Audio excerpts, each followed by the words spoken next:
আমাকে একটু কথা বলতে দিন। আমি তো শিষ্টাচার কিভাবে শিষ্টাচার শেখাবেন? আমরা আসছি একটা প্রোগ্রামে।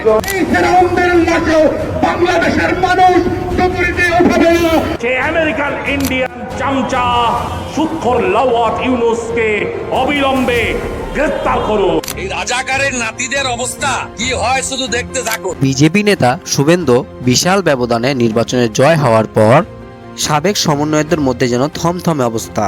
যারা এক সময় সেভেন সিস্টারকে আলাদা করার মতো বক্তব্য দিয়েছিল, কিন্তু আজ তাদের চোখে মুখে স্পষ্ট চিন্তার ছাপ। স্পষ্ট করে বলে দিতে চাই, ভারতের যারা সেপারেটিস্ট আছে, বাংলাদেশে আমরা তাদেরকে আশ্রয় প্রশ্রয় দিয়ে যে সেভেন সিস্টার রয়েছে সেটাকে বাংলাদেশ থেকে, ভারত থেকে আলাদা করে।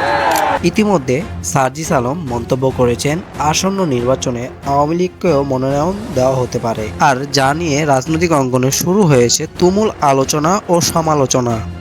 10 বছর আগে এক সময় আওয়ামী লীগের রাজনীতি করেছিল এবং তারা অপরাধ করেছে, এইরকম কিছু পদপ্রার্থী এখানে এসেছে। তো সামগ্রিকভাবে সকল রাজনৈতিক দলের মধ্য থেকে যাচাই বাছাই করে যাকে আমাদের মনে হয়েছে সবচেয়ে গ্রহণযোগ্য জিতে আসতে পারবে, আমরা তাদেরকে রেখেছি। এদিকে আওয়ামী লীগ ইস্যুতে উত্তপ্ত হয়ে উঠেছে দেশের রাজনৈতিক পরিস্থিতি। রাজধানী সহ দেশের বিভিন্ন জেলায় আবারও কঠোর হয়ে উঠছে আওয়ামী লীগের কার্যক্রম।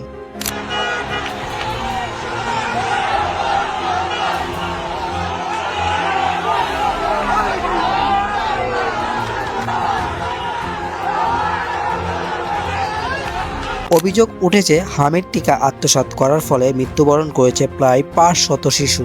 এই ঘটনার বিচারের দাবিতে ইতিমধ্যেই রাজপথ হয়ে উঠছে উত্তাল। একটা প্রাতিষ্ঠানিক হত্যাকাণ্ড, এর দায় নিয়ে ইউনুস সরকার এবং যারা দায়িত্ব ছিল তাদেরকে বিচারের কাঠগড়ায় দাঁড় করাতে হবে।